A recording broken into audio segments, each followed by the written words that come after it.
ఇక మాజీ మంత్రి పేర్ని నానికి మంత్రులు కొల్లు సుభాష్ వెంకట్రావు తమదైన స్టైల్లో కౌంటర్ ఇచ్చారు. తన గురించి తన నియోజకవర్గం గురించి అసత్య ఆరోపణలు చేస్తే బట్టలోడదీసి తంతానని ఎమ్మెల్యే యార్లగడ్డ వెంకట్రావు ఘాటుగా స్పందించారు. పేర్ని నాని ఎంపీ కావాలన్న ఆశతోనే అడ్డగోలుగా మాట్లాడుతున్నారని ఎమ్మెల్యే యార్లగడ్డ ఆరోపించారు. పేర్ని వ్యాఖ్యలు సభ సమాజం తలదించుకునేలా ఉన్నాయని, గతంలో మంత్రిగా బందరును అభివృద్ధి చేయలేకపోయారని ఎద్దేవా చేశారు. వచ్చే ఎన్నికల్లో టీడీపీ అభ్యర్థులు మారతారంటూ దిగజారడం ప్రచారం చేస్తున్నారని ధ్వజమెత్తారు. నైతిక విలువలు లేని పేర్ని నానికి ప్రభుత్వాన్ని విమర్శించే అర్హత లేదని, జగన్ మెప్పు కోసం పేర్ని నాని పడుతున్న తంటాలు చూస్తుంటే నవ్వొస్తోందని మంత్రి కొల్లు రవీంద్ర ఎద్దేవా చేశారు. పేర్ని నాని ఓ పిరికిపందా అని, అలాంటి వాడు ప్రభుత్వం గురించి మాట్లాడటం విడ్డూరంగా ఉందని మంత్రి వాసంశెట్టి సుభాష్ ఫైర్ అయ్యారు. ప్రతిష్టాత్మకమైనటువంటి జిల్లా, ఒక ఉన్నతమైనటువంటి రాజకీయాలు జరిగినటువంటి జిల్లా పరువుని 5 సంవత్సరాలు సర్వనాశనం చేసింది. అసలు జిల్లా అభివృద్ధి గురించి కనీసం పట్టించుకోకుండా 5 సంవత్సరాలు దోపిడీయే ప్రథమావధిగా తోడు దొంగల్లాగా దోచుకుని ఈ జిల్లాని, కృష్ణా జిల్లా అంటేనే ఒక భయం కలిగించే విధంగా వ్యవహరించినటువంటి వైఎస్ఆర్ పార్టీ నాయకులు, ఆనాడు మంత్రులుగా పనిచేసినటువంటి పేర్ని నాని, అలాగే కొడాలి నాని, అక్కడ గన్నవరంలో వంశీ, అందరూ ఎమ్మెల్యేలు అందరూ కూడా పామరులో ఇసుక దొంగ, వీళ్ళందరూ కలిసి దోపిడీ చేసి ఇవాళ పతివ్రతలాగా మాట్లాడుతూ ఉంటే నిజంగా ప్రజలు అపహాస్యం చేసుకుంటా ఉన్నారు. వాళ్ళని చూసి సిగ్గుపడతా ఉన్నారు. ఈరోజు కృష్ణా జిల్లా సమగ్రంగా అభివృద్ధి చేయడానికి ప్రజలు ఇచ్చినటువంటి అవకాశంతో ఇవాళ ఎన్ఆర్ఐగా ఉండి ఈ జిల్లాకి ఏదో ఒకటి చేయాలనే తపంతో వచ్చినటువంటి వెంకట్రావు గారు ఒక పక్క, అలాగే గుడివాడ నుంచి దాదాపు 4 సార్లు ఎమ్మెల్యే అయినా, మంత్రి అయినా కనీసం ఆ నియోజకవర్గం గురించి పట్టించుకోవట్లేదని చెప్పి మరి రాము గారు, ఆయన ఒక ఎన్ఆర్ఐగా ఆయన వచ్చి ఇక్కడ ఎమ్మెల్యేగా గెలవడం, మరి అందరూ కూడా ఇటు బోడే ప్రసాద్ గారు కానీ, మరి కొత్తగా ఎమ్మెల్యేలు అయినటువంటి వర్ల కుమార్ రాజు కానీ, కృష్ణప్రసాద్ గారు కానీ, సీనియర్గా ఉన్నటువంటి అవినిగడ్డ బుద్ధప్రసాద్ గారు, అందరూ కలిసి ఈ నియోజకవర్గం గురించి ముఖ్యమంత్రి గారితో డిస్కస్ చేశాం. మీరు ఏనాడన్నా కనీసం ఈ జిల్లా గురించి మీరు మాట్లాడారా?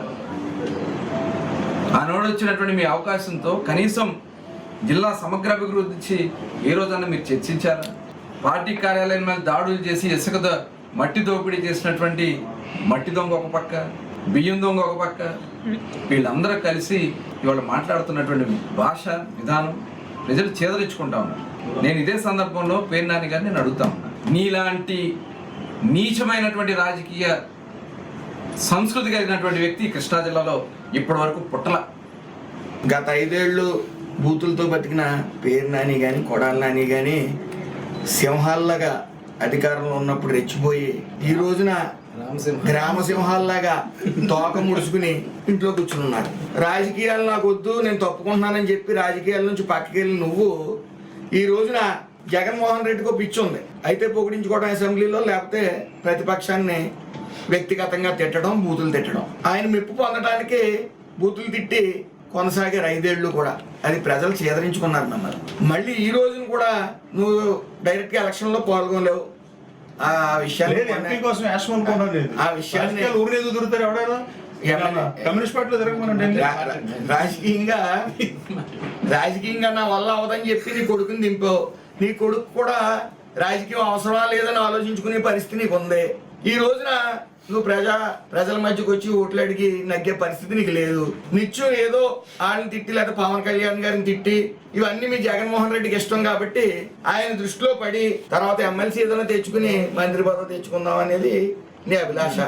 అయితే నువ్వు పీడిఎస్సీ రైస్ మీద బతికే వ్యక్తివి, అందులో కూడా నీ సిద్ధహస్తుడివి. తర్వాత మీ సతీమణి పేరు పెడుతున్నప్పుడు మరి కంగారు పడ్డావు, ప్రాధేయపడ్డావు, కోవట్టుగా మారతానని చెప్పి చంద్రబాబు నాయుడు గారు కాళ్ళు పట్టుకున్నావు. తర్వాత ఆయనకి నువ్వు కాళ్ళు పట్టుకున్నా ఆయన కనికరించే వ్యక్తి కాదు. అసలు బుద్ధి ఉందా పేర్ని నాని గారు అడుగుతున్నా. నేను సీట్ ట్రై చేశానా? 94లో నువ్వు ఆంధ్ర భవన్కి వెళ్ళి సీట్ ట్రై చేసి నువ్వు నిజం కాదా?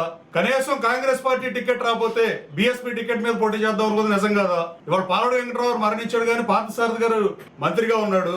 ఇది వాస్తవమా కాదా? సీటు కోసం నీ తండ్రి రాజకీయ చరిత్ర ఉన్నా నువ్వు సీటు కోసం ఢిల్లీలో తిరిగింది కాదా? నేను ఎక్కడా సీటు కావాలని తిరగలా. ముమ్మాటికి మీడియా సాక్షిగా చెబుతున్నా. నన్ను గన్నవరంలో నేను నాన్ లోకల్ అయిన పోటీ చేసిన ఇలాగా నాకు బందరే కావాలని కూర్చోను. నేను బందర్ బ్రిటిష్ వాళ్ళ టైంలో అభివృద్ధి చేస్తే నీకు మంత్రి ఇస్తే నువ్వేం చేసావని అడుగుతున్నా. నువ్వు చేసిన దిక్కుమాలిన పనులు హెచ్సిఎల్, నా కాన్స్టిట్యూన్సీ ఉన్న హెచ్సిఎల్లో ఉన్న సిఎస్ఆర్ ఫండ్స్ తీసుకెళ్లి డెవలప్ చేస్తాం, మంత్రిగా నీకు తగ్గుతుందా అని అడుగుతున్నా. నేను దివాళా తీసింది ఎవరు, అసలు ఆస్తులు ఎవరికి ఎక్కడ ఉన్నాయి, మైనేతలోకి వెళ్తే ఎవడాస్తి ఏంటో తెలుస్తుంది. మేము ట్యాక్సులు కట్టి 100 కోట్ల ట్యాక్సులు కట్టా. ఇవన్నందుకు కడకు నీకు 2018 ఏప్రిల్ 18వ తారీఖున నీకు హైదరాబాద్లో డబ్బులు ఇచ్చా. జగన్మోహన్ రెడ్డి పాదయాత్ర డబ్బులు లేక నువ్వు ఒక స్టోరీ చెప్పావు, ఒక స్థలం తక్కువ వస్తుంది, కొంచెం మీరు డబ్బులు ఇస్తే వెంటనే అమ్ముకుని మీ డబ్బులు మీకు ఇస్తానని చెప్పావు. కానీ 19 ఎన్నికలకు ముందు నేను చెప్దామని నేను అనుకోరా. కానీ మౌనం అర్ధాంగీకారం లాగా నువ్వేదో పవన్ కళ్యాణ్ గారితో మాట్లాడితే ఎవరు మాట్లాడలేదు అన్నట్టుగా పవన్ కళ్యాణ్ గారిని గత 10 ఏళ్ల నుంచి చూస్తున్నా. నువ్వు ఎందుకు తిడతావో నీకు తెలియదు. నీ స్థాయి పెంచుకుంటావు తప్ప నువ్వేమన్నా సినిమా హీరో ఏంటి? నువ్వు జగన్మోహన్ రెడ్డి పాదయాత్రకు వచ్చినప్పుడు ఒకటి చెప్పావు, జగన్మోహన్ రెడ్డి రాజకీయ పార్టీ పెట్టినప్పుడు ఒకటి చెప్పావు.